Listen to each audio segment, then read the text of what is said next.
ने आई कि दूर दराज के क्षेत्रों में जी जहाँ की उच्च शिक्षा की सुविधाएं उपलब्ध नहीं थी, वहाँ के लोग इससे वंचित रह जाते थे। जी जी जी जी इसके अलावा एक और बड़ा वर्ग है जी जो कि किसी न किसी कारण से जॉब में पहले आ जाता है, अपनी उच्च शिक्षा पूरी नहीं कर पाता है, उनके मन में ये रहता है कि अपनी शिक्षा पूरी करें। तो उनको ये अवसर कैसे दिया?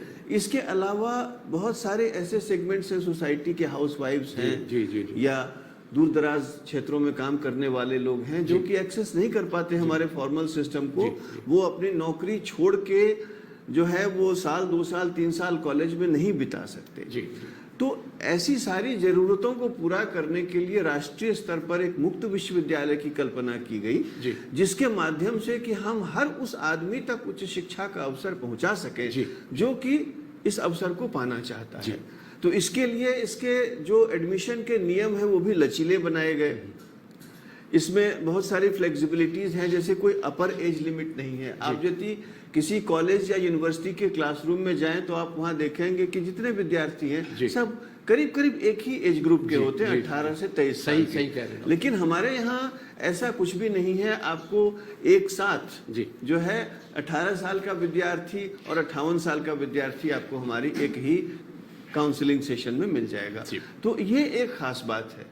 तो इस माध्यम से हम बहुत दूर दराज के क्षेत्रों में, लेह लद्दाख में, चाहे वो पोर्ट ब्लेयर हो, चाहे वो लक्षद्वीप हो, हम हर जगह पहुंच पाए हैं और हर जगह शिक्षा का लाभ लोगों को दे पाए हैं। तो जो इग्नू का एक्ट है वो भी यही कहता है कि हर उस आदमी तक शिक्षा पहुंचाई जाए जो शिक्षा प्राप्त करना चाहता है। इस बीच हमारे साथ बहुत सारे लोग जुड़ गए हैं। दीपांकर जुड़े हैं जी, तरुण कुमार तिवारी जुड़े हैं जी, श्रवण कुमार पांडे, वेंकटरसलू नीलम जुड़े हैं। बहुत सारे लोग हैं। हम आप सबका स्वागत करते हैं इस कार्यक्रम में। और इसके पहले कि हम इनके प्रश्नों को लें, जयंती गुप्ता हमसे जुड़ गए हैं।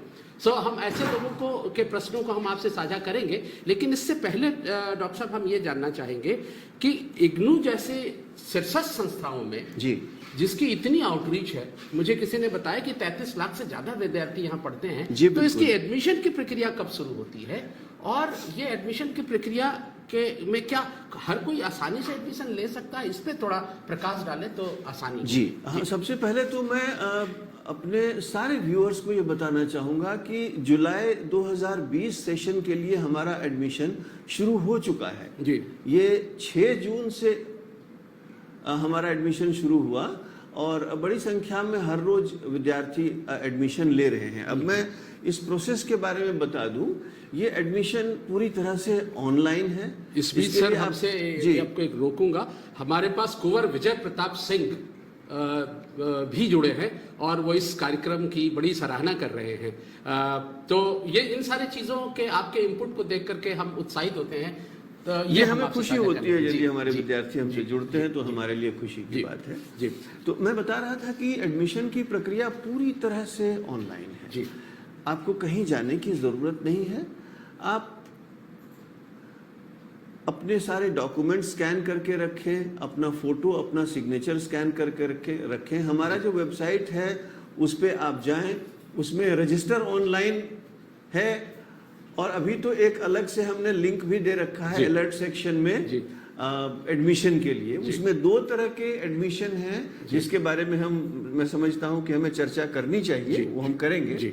एक ऑनलाइन मोड में है और एक ओपन डिस्टेंस लर्निंग मोड में। हम सर इस पे चर्चा करेंगे। तो उस लिंक को क्लिक करने के बाद आपको हमारे एडमिशन पोर्टल पर आप जाएंगे, वहाँ सारी जानकारी दी हुई है, सारे गाइडलाइंस दिए हुए हैं और वो आप वहाँ पे पहले आपको रजिस्टर करना होगा, अपना वैलिड ईमेल आईडी और मोबाइल नंबर देना होगा। रजिस्टर करने के बाद आप अपना प्रोग्राम चुन सकते हैं, सर्टिफिकेट हो, डिप्लोमा हो, डिग्री हो, पोस्ट ग्रेजुएट हो। किस प्रोग्राम को ज्वाइन करने के लिए क्या एलिजिबिलिटी रिक्वायरमेंट है, क्या फीस है, क्या ड्यूरेशन है, कहाँ इसके स्टडी सेंटर्स हैं, ये सारी जानकारी प्रोग्राम इंफॉर्मेशन पेज पर उसी पोर्टल पर उपलब्ध है। तो विद्यार्थी चाहे तो पहले ये सारी जानकारी पढ़ सकते हैं और उसके बाद अपना फॉर्म भर सकते हैं। इस बीच हमारे कुछ और अपने हमारे साथ जुड़े मिस सूर्या भारती जो नेपाल से जुड़ी हैं। अच्छा। वो आपको नमस्ते कह रही हैं और आपको बधाई दे रही है इस कार्यक्रम के लिए। और साथ में सुभाषिस पंडा जुड़े हैं, वो BLS कोर्स के बारे में जानना चाहेंगे। हम आपके प्रश्नों का जवाब देंगे। डॉक्टर साहब, इसके पहले कि हम आगे बढ़े, 3 तरह की चीजें हम देखते हैं और सुनते रहते हैं विद्यार्थियों से कि रजिस्ट्रेशन एक बात हुई, री रजिस्ट्रेशन एक दूसरी बात हुई, तीसरी बात री एडमिशन हुई। ये तीनों में क्या फर्क है और ये 3 नाम क्यों हैं? जी, मैं बताता हूँ। एक तो जो हमारा फ्रेश एडमिशन है, जो पहली बार हमारे यहाँ विद्यार्थी एडमिशन लेते हैं, उसको हम एडमिशन कहते हैं। अब जैसे आपने अगर किसी प्रोग्राम में एडमिशन लिया जिसकी ड्यूरेशन 2 या 3 साल है, कोई मास्टर्स डिग्री या बैचलर्स डिग्री प्रोग्राम आप ज्वाइन करते हैं, तो जब आप 1 साल से दूसरे साल में जाते हैं तो आप उसके लिए रजिस्टर करते हैं, क्योंकि हर साल में कोर्स कॉम्बिनेशंस अलग अलग हैं, आपके पास ऑप्शंस हैं, आप क्या स्पेशलाइजेशन लेना चाहते हैं।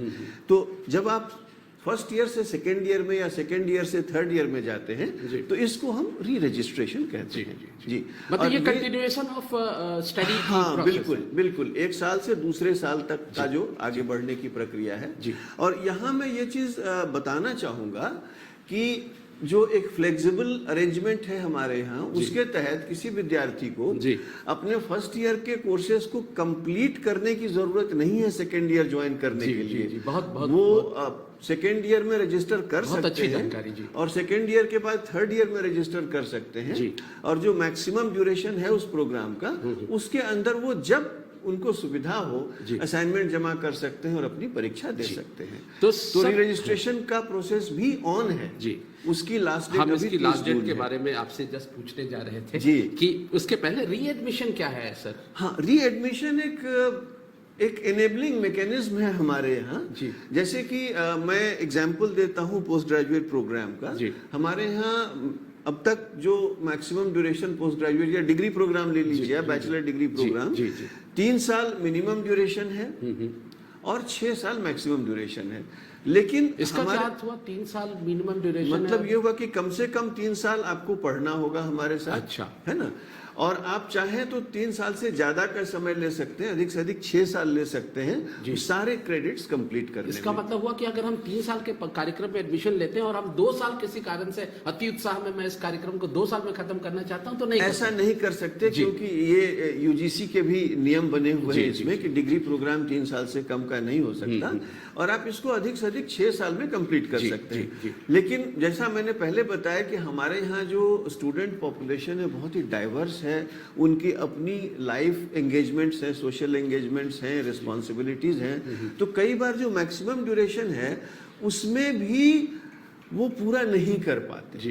तो हम उनको एक री एडमिशन का मौका देते हैं जिसमें कि हम उनके रजिस्ट्रेशन की वैलिडिटी को थोड़ा सा बढ़ा देते हैं और प्रो रेटा बेसिस पर फीस देकर वो बचे हुए कोर्सेज के लिए बचे हुए कोर्सेज को कंप्लीट कर सकते हैं और अपनी डिग्री प्राप्त कर सकते हैं। बहुत बहुत धन्यवाद सर। और हम आपसे ये जानना चाहेंगे, what are the last dates for registration?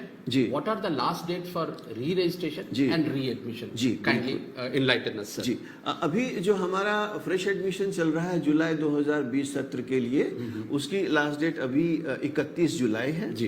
जो री-रजिस्ट्रेशन चल रहा है वो काफी पहले खुल गया था, उसकी लास्ट डेट 30 जून है।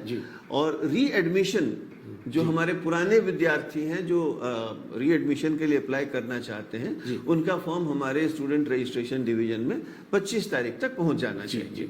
तो ये हम लोगों ने जब ये कोविड-19 की स्थिति बनी तो सामान्यतः इसकी अंतिम तिथि 30 अप्रैल होती है, लेकिन उनकी कठिनाइयों को ध्यान में रखते हुए हमने इसकी तिथि को बढ़ाया है।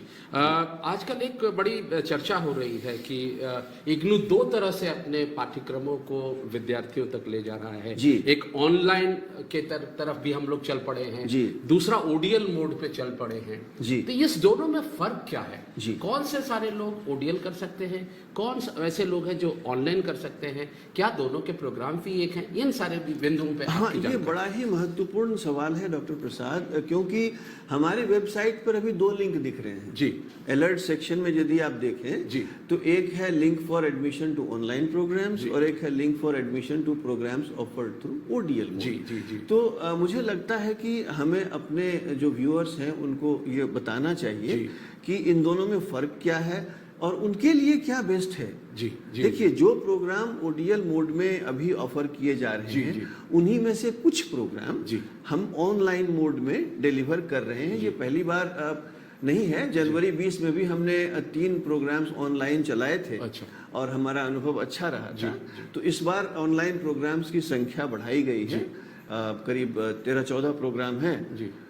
तो इन प्रोग्राम्स की डिलीवरी और जो programs open distance learning mode में चलते हैं उनकी डिलीवरी में फर्क है, और ये फर्क जान लेना बहुत जरूरी है हमारे विद्यार्थियों के लिए, ताकि वो सही मीडियम, सही मोड चुन सकें। जी, तो सबसे पहले मैं ऑनलाइन मोड जो है उसके बारे में बताना चाहता हूँ। देखिए, एडमिशन इसका भी ऑनलाइन ही है, और ओडीएल मोड के प्रोग्राम्स का भी एडमिशन ऑनलाइन ही है। एडमिशन लेने का तरीका सिर्फ ऑनलाइन ही है। हाँ, दोनों का तरीका एक है जी।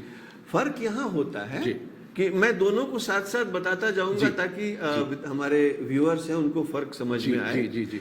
ये जो स्टडी मटेरियल हम देते हैं, प्रिंटेड स्टडी मटेरियल, वो ऑनलाइन मोड के जो स्टूडेंट्स हैं उनको हम सिर्फ डिजिटल फॉर्म में देंगे। अच्छा। लेकिन जो ओडीएल मोड के विद्यार्थी हैं उनके पास एक ऑप्शन होता है कि वो चाहे तो प्रिंटेड स्टडी मटेरियल लें और चाहे तो डिजिटल स्टडी मटेरियल लें। अच्छा। और डिजिटल स्टडी मटेरियल के उपयोग को प्रमोट करने के लिए हम थोड़ा सा एक इंसेंटिव देते हैं ऐसे विद्यार्थियों को, ओडीएल के विद्यार्थियों को, जी, कि अगर आप डिजिटल स्टडी मटेरियल चुनते हैं तो हम आपकी प्रोग्राम फी में एक 15% का कंसेशन आपको थोड़ा सा रोकूंगा।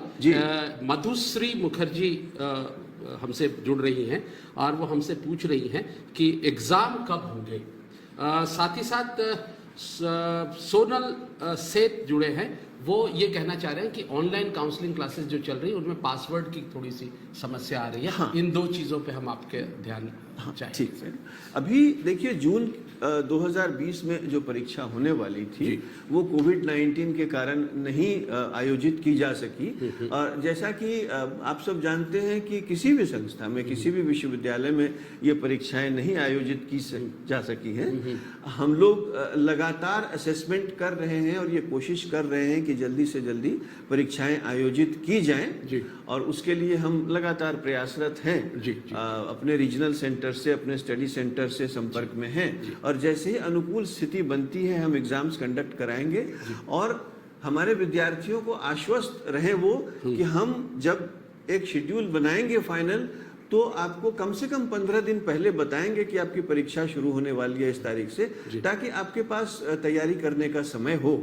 धन्यवाद सर। और अभी बात हम कर रहे थे ऑनलाइन और ओडीएल मोड पे। आपने हमें, हमारे दर्शकों को, हमसे जो जुड़े हुए उनको आपने बताया कि दोनों की एडमिशन प्रोसेस एक होगी और दोनों का सिर्फ पढ़ने पढ़ाने का तरीका अलग होगा। मैं उस स्टडी मटेरियल तक पहुंचा था। स्टडी मटेरियल में ऑनलाइन मोड में जो स्टूडेंट्स ज्वाइन करेंगे उनको सिर्फ डिजिटल फॉर्म में स्टडी मटेरियल मिलेगा, और जो ओपन डिस्टेंस लर्निंग मोड में ज्वाइन करेंगे उनके पास ये ऑप्शन रहेगा कि वो चाहे तो प्रिंटेड स्टडी मटेरियल लें या डिजिटल स्टडी मटेरियल लें, और डिजिटल स्टडी मटेरियल चुनने के लिए एक छोटा सा इंसेंटिव भी है। तीसरी बात आती है एकेडमिक काउंसलिंग की। ऑनलाइन मोड में जो विद्यार्थी हमारे ज्वाइन करेंगे उनकी एकेडमिक काउंसलिंग पूरी तरह से ऑनलाइन होगी। अच्छा। ये तो नई एक तरह की सोच है। देखिए, अब ऐसा हो रहा है डॉक्टर प्रसाद कि अभी जो एक परिस्थिति पूरी दुनिया के सामने बनी है उसमें ऑनलाइन माध्यमों का अधिक से अधिक प्रयोग हो रहा है। तो मेरे ख्याल से ये एक बहुत ही अच्छा मौका है हमारे विद्यार्थियों के लिए भी कि अपने आप को बिना डिसलोकेट किए वो अपनी पढ़ाई कर सकते। ये खूबसूरती है डिस्टेंस एजुकेशन के अंतर्निहित खूबसूरती में से ये है कि आपको बगैर अपने वर्क प्लेस, अपने कहीं बगैर गए हुए, आप अपने घर पे बैठ करके ऑनलाइन जैसी सुविधा अगर मुहैया हो जाए तो और हमारी पढ़ाई लिखाई और दुरुस्त होती है। मैं एक छोटे से शब्दों में अगर कहें सर, ओडीएल मोड और ऑनलाइन मोड में क्या फर्क है हमारे? मैं वही उसी की चर्चा कर रहा था। एक तो स्टडी मटेरियल में क्या डिफरेंस है मैंने बता दिया, स्टडी मटेरियल अवेलेबिलिटी में। अब बात आती है काउंसलिंग की। तो काउंसलिंग में जो ऑनलाइन मोड के विद्यार्थी हैं उनको पूरी तरह से काउंसलिंग ऑनलाइन ही दी जाएगी। यहाँ से जो हमारे डिफरेंट चैनल्स हैं, एक ये भी चैनल है, ये भी एक माध्यम है, और वैसे ही हमारे पास ज्ञान दर्शन है, ज्ञानवाणी है, वेब बेस्ड सपोर्ट है। तो यहाँ से फैकल्टी जो है डायरेक्टली वो लेक्चर्स डिलीवर करेंगे जी जी जी ऑनलाइन मोड के स्टूडेंट्स के लिए। डायरेक्टली उनको लाइव लेक्चर्स अवेलेबल होंगे। उसमें उनको इंटरेक्शन की सुविधा होगी, फैकल्टी से कनेक्ट करने की सुविधा होगी, वो अपने क्लैरिफिकेशंस मांग सकते हैं फैकल्टी से, ये सारी सुविधाएं होंगी। एक जहां आदित्य तक जहां सर, तक जी आपको जस्ट एक मिनट और रुकूंगा सर। एक आदित्य गुप्ता है, उसका बड़ा इंपॉर्टेंट सा प्रश्न है। वो एक विषय में ग्रेजुएशन करना चाहते हैं। हाँ। वो ये कहना चाहते हैं आदित्य गुप्ता कि I want graduation in one subject, what is the total time period, और ये किस तरह से ऑफर होगा sir? Aditya, we have honors programs on offer. We have honors programs available in 13 different disciplines. So you can pick up the discipline of your choice. It could be Hindi, it could be English, history, sociology, Right, political science, so many things. The details are available on the website. But if you want a degree, the minimum period is 3 years. That remains. So that is very important, sir. I'm sorry I have intervened in between. No, it's what you were talking about, I think I request you to continue from it's there. a pleasure.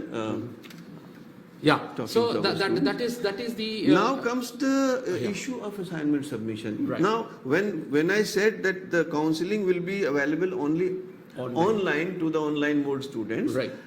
to the students admitted under open distance learning mode, they are attached to a study center, they are attached to a regional center, and the study center usually organizes the counseling sessions in face-to-face mode. But there also, the university makes every possible effort to reach out to them through digital media. We, for example, right now, for all our ODL students, we are organizing online counseling sessions, right? Okay. And they will have this facility available to them. In some of those ODL programs also, Right. if we see that there is a need, we will reach out to you through the digital media. Okay. Then comes the point of assignment submission. Yeah. Assignment submission. We will talk about this little later, sir. Okay. We have a viewer, Subhash Panda and Jatin Joseph. Okay. He wants to know when his provisional certificate and mark sheet will be dispatched for all courses. That means we are not going to talk to him about this particular course. Then how we are sending the grade card and provisional certificate when it is being sent, sir? So the university normally declares all its results You're right. in about 45 days. Right. So once the results are declared, they are posted on the website. The process of dispatching the grade cards and provisional certificates starts. So for December 2019 examination, Right, sir. the process has been completed, but if there is something left because of the sudden lockdown that started in late March, this is all in the process of being sent. Okay. So usually in about 4 months' time, you can expect to get your grade card and provisional certificate. There is another listener or participant who is asking very simple question that sir BDP और BA में क्या difference है? BDP एक generic word है bachelor degree programme. जी। तो bachelor degree programme में BA भी आता है, BCom भी आता है, BSc भी आता है, बैचलर ऑफ टूरिज्म स्टडीज भी आता है। तो ये जेनरिक नाम है, ये कोई अलग कार्यक्रम नहीं है। जी। एक सौरभ है, वो जर्नलिस्ट हैं पेशे से। वो ये जानना चाहते हैं कि मैं PGJMC का स्टूडेंट हूँ इग्नू से जी, और हम हिंदी में एग्जाम दे सकते हैं? हाँ, दे सकते हैं जी। हिंदी में परीक्षा देने की कोई बाध्यता नहीं है। जी। ये निर्भर करता है कि कौन सा कार्यक्रम किस माध्यम में उपलब्ध है। यदि वो कार्यक्रम हिंदी और अंग्रेजी में उपलब्ध है तो आप हिंदी अंग्रेजी में परीक्षा दे सकते हैं। जी। एक सत्यनारायण पंडित हमसे जुड़े हैं और उनकी एक शिकायत है हमसे, और वो शिकायत ये कर रहे हैं कि रीजनल सेंटर अपने फोन नहीं उठाता। सत्यनारायण जी, मैं इस चीज के बारे में आपको बताऊं, आजकल कोरोना काल में we are working from home and ऐसे में रीजनल सेंटर पे कोई होता नहीं है, बट हम ये ख्याल रखते हैं कि आप हमें इन दिनों हमें मेल से संपर्क करें, आपके हम सारे प्रश्नों का हम उत्तर दे पाएंगे। आपको हुई असुविधा के लिए हमें खेद है, but we are working from homes. Sir, आप डिस्कस कर रहे थे असाइनमेंट सबमिशन के बारे में। असाइनमेंट सबमिशन ऑनलाइन मोड के जो विद्यार्थी हैं, यदि आप ऑनलाइन मोड में ज्वाइन करते हैं तो आपका सारा असाइनमेंट सबमिशन जो है वो नेसेसरीली ऑनलाइन ही होगा। अब ये इसमें कई फॉर्मेट्स हो सकते हैं, इसमें वीकली क्विज हो सकता है या इसमें और भी कोई असाइनमेंट हो सकता है जो कि आपको टाइप करना पड़े ऑनलाइन। और लेकिन जो ओडीएल के विद्यार्थी हैं उनको अपने असाइनमेंट्स जो है लिख के अपने स्टडी सेंटर पे जमा करने होंगे या हमारे सिस्टम पर अपलोड करने होंगे। ये निर्भर करता है उस समय की परिस्थिति पर। तो थोड़ा सा फर्क है ऑनलाइन और ओडीएल में। महत्वपूर्ण ये है कि ऑनलाइन मोड में पढ़ने के लिए ये आवश्यक है कि आपके पास इंटरनेट एक्सेस हो, आपके पास वो डिवाइसेस हो जिससे कि आप अपना कंटेंट एक्सेस कर सकते हैं, जिसके थ्रू कि आप इंटरैक्ट कर सकते हैं, लाइव लेक्चर्स में पार्टिसिपेट कर सकते हैं। ये इस सुविधा का होना अनिवार्य है। अगर आपके पास नहीं है तो मैं समझता हूं कि ओडीएल मोड आपके लिए ज्यादा उपयुक्त होगा। एक सीके प्रवीण हमसे जुड़े हैं जी, उनका एक बड़ा ही छोटा सा प्रश्न है कि बीकॉम कर रहे हैं, बीकॉम जी कर रहे हैं जी। उनका प्रश्न है कि क्या हम बीकॉम करने के बाद हम पीजी कोर्स ज्वाइन कर सकते हैं और क्या यह डिग्री रिकॉग्नाइज्ड है? डिग्री रिकॉग्निशन के बारे में मैं सिर्फ ये कहना चाहूँगा कि इग्नू जो है भारत सरकार द्वारा बनाया हुआ विश्वविद्यालय है और इसके सारे रिकॉग्निशन की इंफॉर्मेशन हमारे वेबसाइट पर पड़ी है। सारे डिग्रीज डिप्लोमास जो हैं हमारे यूजीसी द्वारा रिकॉग्नाइज्ड है, या जो और भी रेगुलेटरी बॉडीज हैं। बीएड हमारा एनसीटी से रिकॉग्नाइज्ड है, बीएससी नर्सिंग हमारा इंडियन नर्सिंग काउंसिल से रिकॉग्नाइज्ड है। तो रिकॉग्निशन की समस्या नहीं है। हाँ, आप बीकॉम करने के बाद निश्चित रूप से हमारे यहाँ पोस्ट ग्रेजुएट डिग्री कर सकते हैं। एक अंजेल सिंह जुड़ी हैं, वो हमसे ये पूछना चाह रही हैं कि sir can we pursue 2 degree programs together? No, you can right now no, but one she can do from conventional mode and one देखिए from us. हम प्रतीक्षा कर रहे हैं, इस बारे में चर्चाएं हो रही हैं जी, क्योंकि अब जब हम चाहते हैं कि हमारे स्टूडेंट्स का एम्पावरमेंट हो, वो अधिक से अधिक अपनी डिग्रीज अर्न कर सकें, इसकी चर्चा चल रही है। हम प्रतीक्षा कर रहे हैं यदि ऐसा कोई निर्णय सरकार का या यूजीसी का होता है तो फिर हम पर भी लागू होगा। कुमार गौरव जुड़े हैं, सर वो कहना चाह रहे हैं कि क्या डिग्री कोर्स के साथ डिप्लोमा कोर्स हो सकता है? कृपया बताएं। सामान्यतः हम ये सलाह देते हैं, देखिए डिग्री कोर्स का जो लोड होता है और जो डिप्लोमा का लोड होता है वो दोनों मिला के कठिन होता है हैंडल करना। अभी तक जो हमारे यहाँ प्रावधान है वो ये है कि आप एक डिग्री या डिप्लोमा के साथ एक सर्टिफिकेट प्रोग्राम जरूर ज्वाइन कर सकते हैं। हाँ, हम एक साल या उससे ज्यादा ड्यूरेशन के 2 प्रोग्राम्स को एक साथ ज्वाइन करने की सलाह नहीं देंगे। सुनीता सनी जुड़ी हैं हमसे, वो उनका प्रश्न है, she is saying good morning sir, मैं बीएजी हिंदी की स्टूडेंट हूँ, मैं सेकेंड ईयर में कंपलसरी सब्जेक्ट चेंज करना चाहती हूँ, कैसे करूं? प्लीज बताइए। देखिए बीएजी बैचलर जो सीबीसीएस बेस्ड हमारे डिग्री प्रोग्राम्स हैं उसके अंदर एक बार जब हम ये तय कर लेते हैं कि हमने क्या डिसिप्लिन चुनना है, या आप हिस्ट्री और पॉलिटिकल साइंस पढ़ना चाहते हैं, हिंदी और अंग्रेजी पढ़ना चाहते हैं तो वो आप पहले ही साल में तय कर लेते हैं। तो अभी अगर वो सेकेंड ईयर में चेंज करना चाहते हैं तो बहुत सारे सब्जेक्ट्स उनको चेंज करने होंगे। अच्छा। और पूरी प्रक्रिया फिर से दोहरानी होगी। तो मैं समझता हूं कि इसके लिए वो इस कार्यक्रम के माध्यम से बहुत जानकारी देना संभव नहीं होगा, क्योंकि मुझे लगता है समय भी पूरा हो रहा है। हमसे आप अलग से ईमेल से संपर्क करें, हम आपको पूरी जानकारी देंगे और गाइड भी करेंगे कि आपको क्या करना है। सर आपने समय की बाध्यता की ओर इशारा किया, चलते चलते क्या हम ये बता सकते हैं, समय अपने पास कम है, कि last date for submission of examination form क्या है, last date for submission of assignment क्या है, और लास्ट डेट प्रोजेक्ट जमा करने का क्या है? अभी इन सारी एक्टिविटीज की लास्ट डेट 30 जून तक बढ़ा दी गई है, क्योंकि लगातार हमारे पास अलग अलग चैनल से ये फीडबैक आता है कि विद्यार्थियों को परेशानी हो रही है। अच्छा, प्रोजेक्ट्स को जमा करने के लिए एक विशेष व्यवस्था की गई है। वो अपना प्रोजेक्ट ऑनलाइन जमा कर सकते हैं, उनको कहीं भेजने की आवश्यकता नहीं है, और ये लिंक हमारे वेबसाइट पर उपलब्ध है, आप वहां जाके अपना प्रोजेक्ट अपलोड कर सकते हैं। तो 30 जून तक आप ये सारे काम कर सकते हैं। कीर्ति भट्ट जुटी हैं हमसे और जुड़ी हुई हैं, वो कहना चाह रही है कि क्या यूनिवर्सिटी कोई प्लेसमेंट भी करवाता है? बिल्कुल, हमारे पास एक कैंपस प्लेसमेंट सेल है और लॉकडाउन से पहले तक ये गतिविधि हम लोग काफी विगरसली कर रहे थे। फरवरी महीने में भी 1-2 प्लेसमेंट ड्राइव्स हुई थी, और जैसे ही स्थिति सामान्य होती है हम फिर से इसको रिज्यूम करेंगे और सारे अपने विद्यार्थियों को रीच आउट करेंगे। जो भी जॉब अपॉर्चुनिटीज हमारे पास आती हैं उनसे शेयर करेंगे, उनको इन्वाइट करेंगे। एक और प्रश्न है सर, मधुश्री भट्टाचार्य कहना चाहती हैं, is it possible to shift to online mode from ODL mode. Is it? It's very difficult to contact the regional center. That is the region C is That voting. we understand. At the moment it's difficult, but yes, if you send an email, it would be possible for us to respond to you. जी. At the moment, see, this is the first time we are starting online programs at a rather large scale. जी. Now, migration from online mode to ODL mode, we are exploring this possibility because let me also add here, Madhushri, I think this is important for you to know that the entire delivery of online programs is on Swayam portal. Swayam portal is the portal of the government of India. Yeah, sir. You know, so the entire delivery mechanism changes. जी.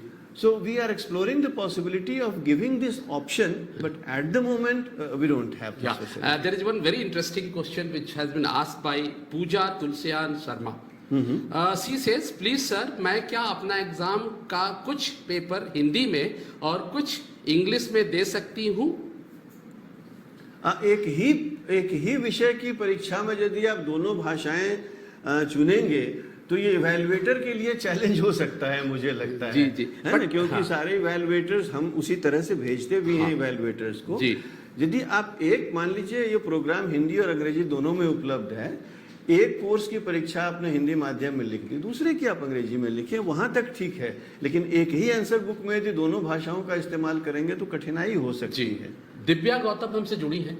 दिव्या गौतम पूछना चाह रही है कि sir exam fees submit नहीं हो पा रहा है। देखिए, एग्जाम पोर्टल हमारा खुला हुआ है। यदि किसी कोर्स में आपको कोई चुनने में कठिनाई हो रही है तो आप जो है हमें मेल भेज सकते हैं, जो स्टूडेंट रजिस्ट्रेशन डिवीजन का ईमेल है registrarsrd@ignou.ac.in। यदि कहीं कोई दिक्कत होगी तो उसको हम रिजॉल्व कर देंगे। आयुषी साजवान जुड़ी हैं, वो हमसे पूछना चाह रही है कि क्या विश्वविद्यालय में कोई प्लेसमेंट एमबीए के स्टूडेंट का हुआ है या नहीं हुआ? अभी यहाँ बैठकर ये बताना कठिन होगा क्योंकि प्लेसमेंट एक लंबा इतिहास रहा है हमारे यहाँ प्लेसमेंट का, और मुझे यकीन है कि बहुत सारे एमबीए स्टूडेंट्स हमारे प्लेस हुए होंगे। Yes, I put it on record that हमारे यहाँ से जिन लोगों ने भी एमबीए किया है उनके लिए प्लेसमेंट का ऑर्गेनाइजेशन हम लोगों ने किया है, और एक अच्छी तादाद है वैसे विद्यार्थियों की जिन्होंने एमबीए करने के बाद उनको जॉब अपॉर्चुनिटी यूनिवर्सिटी के माध्यम से मिल पाई है। जी।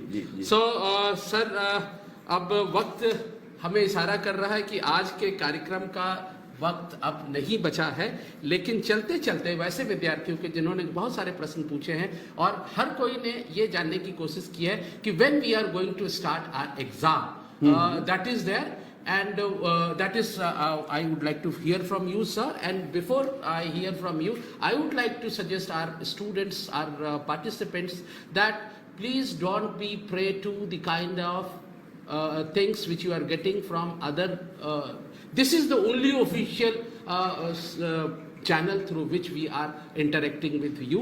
Other channels are not the authorized channel for any kind, and we are not responsible for those kind of information which you are getting from other channel. Sir, right. Over to you, sir, regarding the exam.